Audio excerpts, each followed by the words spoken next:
Yemen's ousted president was known for political cunning and shifting loyalties.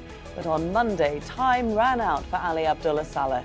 How will his death impact the escalating conflict and world's worst humanitarian crisis? This is Inside Story.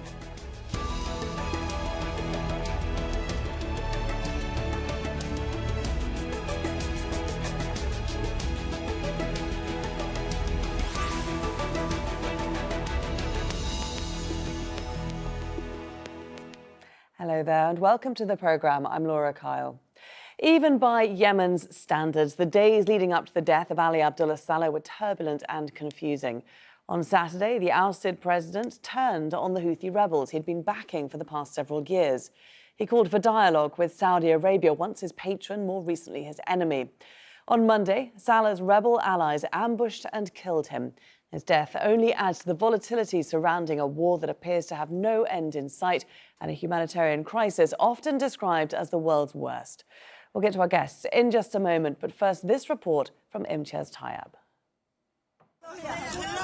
The killing of Ali Abdullah Saleh has plunged Yemen into even more uncertainty. The ousted president, who had been a dominant political force for over 3 decades, was killed in an attack led by Houthi fighters on Monday. Saleh had been in an alliance with the Iranian-backed rebels for more than 2 years, and his death sparked intense fighting on the streets of the capital, Sana'a. The clashes were ongoing the entire night until the morning. If someone stepped out into the street or fled, they would have a bullet hit them in the head, chest or body. An uneasy calm has returned to the city, which Saleh's forces and the Houthis jointly controlled and fought against the Saudi-led coalition, which supports the internationally recognized government led by Abd Rabbu Mansour Hadi. But the partnership collapsed last week, leading to major confrontations. After days of running street battles, Saleh announced he was ready for dialogue with the Saudi-led coalition if it ended its blockade of Yemen's ports and airports and allowed for more humanitarian aid. Shortly afterwards, he was dead. In response, Hadi has urged Yemenis to rise against the Houthi forces. I call upon all of you with an open heart and a strong will to turn a new page and to get rid of such a nightmare. Let's put our hands together to end the control of these criminal gangs and to build a new united Yemen. Saleh and the Houthis pushed out Hadi's government in January 2015 and set up their own administration, prompting the Saudi-led campaign against them.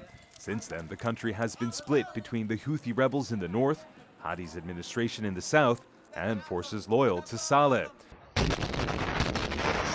His death could mark a turning point and risk the conflict getting worse, a conflict which has already killed nearly 10,000 people, pushed Yemen to the brink of mass starvation, and triggered what the United Nations has called the world's worst humanitarian crisis. We remind all parties to the conflict that deliberate attacks against civilians and against civilian and medical infrastructure are clear violations of international humanitarian law and may constitute war crimes. Saleh, a former military officer, became president of North Yemen in 1978 after a coup, and in 1990, when the North and South reunited, he was elected as the first president of the newly unified country. He was ousted in 2012 during the Arab Spring uprising, but managed to stay in the country and wielded considerable power behind the scenes. Saleh once likened his involvement in Yemeni politics as dancing on the head of snakes. And while it's not yet clear who will succeed him, or what his death will mean for the fighting on the ground or the future of Yemen, one thing appears certain. This nearly 3-year war is unlikely to come to an end anytime soon. Imtiaz Tayyab, Al Jazeera.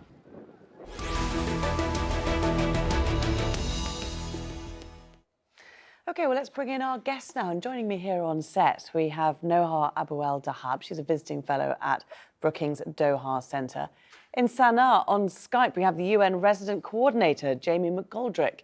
And in London, retired Jordanian Air Force General Mamoun Abu Nawar. Welcome, all of you. Thanks for being here on Inside Story. Jamie, first to you. What's the situation there in Sana'a, some 24 hours after the death of Saleh? Well, I think there's a great deal of uncertainty about what is actually happening. In the streets, it looks almost like normal, except less people, less cars, but there's a lot of things happening, moving about as normal. What we haven't got is much in the way of military activity, except occasionally we have some airstrikes. Since yesterday around 4 o'clock, we had a lot of heavy airstrikes, and since then it's gone quite quiet. And what we're trying to do right now is to get out on the streets and see if we can deal with the dead bodies and see if we can get people to hospitals and start treatment for the over 400 people injured in the last 5 days. How easy is it to move aid around the city and get help to people who need it? Well, it's okay. I mean, right now there are the usual situation. We don't see much in the way of change in terms of checkpoints or blockages. Okay, there's a lot of debris, a lot of broken buildings and a lot of damage caused by the fighting over 5 days. But moving through the city and shops are starting to come back to life again. But our biggest concern is to let people get out and get their water and food, get people to safety and get people medical treatment if required. I mean, there's been a lot of children caught up in this who've been terrified for 5 days with really ferocious and intensive airstrikes, shelling, ground fighting. And it's been quite intense in many areas in the city which are very congested with civilian populations.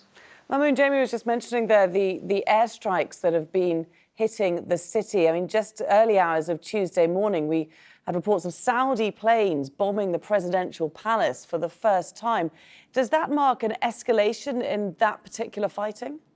I think what's happened really is the Saleh, he thought that by splitting with the Houthi works to his advantage. And the same thing, the coalition thought that they rely on Saleh's dream, sort of, to get this and to isolate the rebel. And it did really backfire on them. What's happening now by using air power and bombing the city would not do any effect except killing civilian in actual fact. Houthi control the most of Sana'a now. They control the resources, they control the finance. It's unwinnable war, I can say. It's Saleh ruled for 30 years, and it would be difficult to predict. He's dead now, so it's very hard to know what's going to happen later. But the balance of power on the ground, I think, will remain as is. Okay. In the future, Houthi might progress towards the south. It's very hard to beat the Houthi. Houthi is a very tough opponent to the coalition also. So, I mean, you need an international interference really to stop and freeze this war. Okay, well, we'll get to that just a little bit later in our discussion. Just for the moment, Noha, just how strong a hold do Houthis have on Sana'a, on the capital? Well, I mean, we know that ever since their takeover of the capital in September 2014, the Houthis have managed to gain quite a bit of ground, not just in Sana'a, but in other parts of Yemen. And so certainly in the last almost 3 years of this war now, the Houthis have gained quite a bit of control. That said, it has been 3 years, almost 3 years, and neither side has been winning this war. A great deal, a humongous human cost, political and economic cost as well, but neither side has been winning. So, it's unclear right now who's really in control. I mean, they're celebrating the death of Salah. We can see thousands of them out on the streets. I think on the airport road, they're having a victory celebration there. But in reality, haven't the Houthis just lost half their power in losing the Salah forces? Well, I mean, actually, the alliance between the Houthis and Saleh and his loyalists was quite weak. In fact, it was merely a tactical alliance. I think the only unifying factor really was that they were both against Hadi as president. But other than that, I mean, let's not forget they were sworn enemies for the longest time. They fought wars against each other, and so it was nothing more than a tactical alliance, and perhaps now, in retrospect, a major miscalculation on both parts. Jamie, we've got Salah's funeral due. Do we expect some tension to be surrounding that? Because at the moment it does feel like the two sides are giving each other space in the city. But how long is that going to last? Well, I don't know when the funeral's taking place, but I would imagine they'll try and make it a low-key event rather than cause it to be something that people can move or gravitate towards to create problems. I think the Houthis probably don't want gatherings of that kind, maybe just their own type of gatherings, as we see today. What we're worried about is that anything that when you get big numbers and you get the possibility of clashes, then you get the civilian fallout and the casualties that come with that, as we've seen over the last 5 days. And in the early time of this whole start-up of this severe conflict, it was all based on demonstrations outside the Al-Salah Mosque. And we worried in case more of that could happen again if we have similar gatherings of that kind. Mamoun, we've heard from the exiled president, Hadi. He's obviously in Riyadh, but he's been calling on Yemenis to unite now against the Houthis. How likely is it that the Yemenis are going to answer that call? That's very slim. The army is divided. It used to be with Hadi, with Saleh, and some of them with the Houthi. Also, it's a tribal politics, tribal system, what you got in Yemen, and it's very hard to control. They switch alliance. So Houthi got a lot of supporter from the army also in Yemen, and the tribe also around Yemen, around Sana'a. So it's very difficult to predict the future of this. Yemen, what it does need is a good leadership. I think these leaders before, they were fully corrupt, hotel government, etc. So that's really played great impact on Yemen politics. But I think you need a good leadership, and you need to unify the people, which is very hard. Also to recruit some of the tribe against the Houthi, but that's what will work out in the future, I think. I mean, can you even start to know where to look for that good leadership right now? I don't know. It depends on Yemeni and the people in the region and the international community to look for a good leadership, because it does really matter. Leadership, it does really matter in the Yemeni crisis, and they have to have the proper people. They have to get this inclusive government. They have to lift the coalition, the blockade on Yemen, and that would be also with the cooperation with the Houthi to get back Yemen and the people of Yemen, medicine, food, etc. That's all a big factor, and you need, I think, UN interference in that matter also.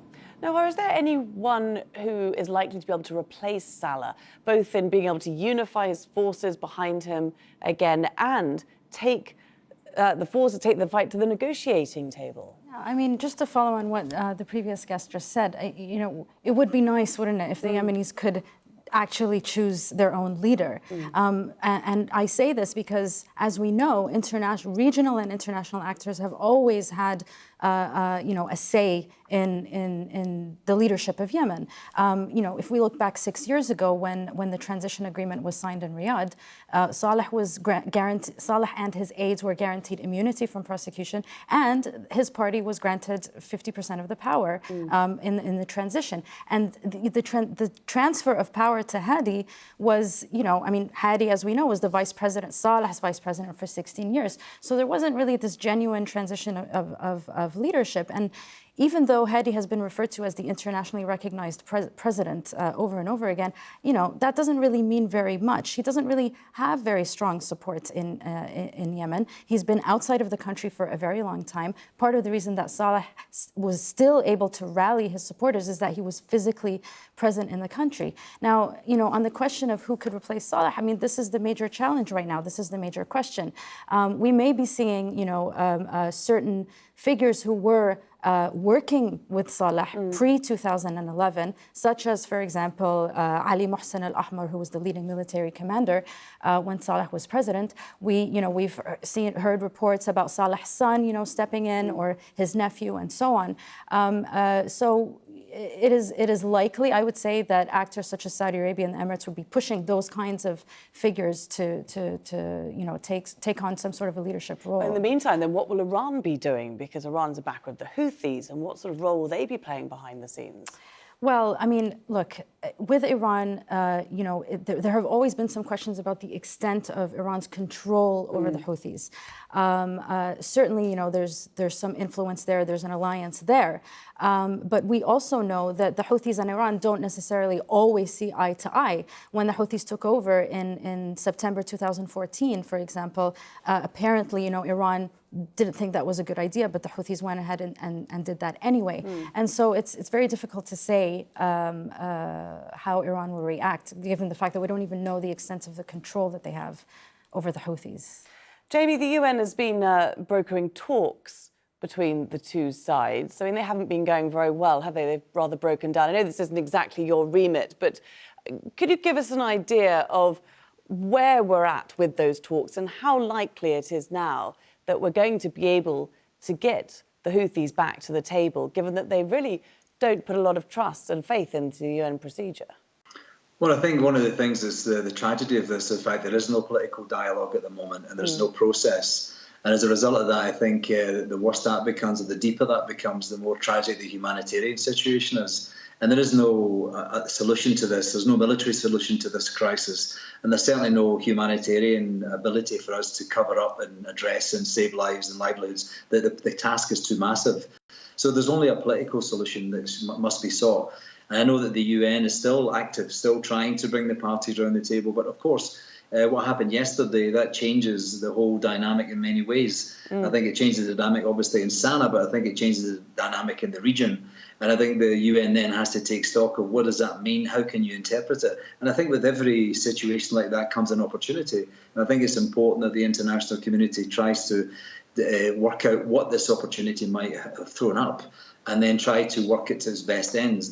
Today in the Security Council, there will be a discussion on Yemen, and hopefully there'll be some political insight and some support that's given to maybe some new energy put into a political process, which for the moment, or the meantime, is pretty dormant. Mamoun, do you think the international community can perform any leverage over the Houthis, or even sort of offer an olive branch to try to bring them back into the discussion? Because they distrust the UN as a broker. They've said in the past that the UN has demanded they give too much ground. So if there is, as Jamie says, some sort of opening here, what does the international community have to do?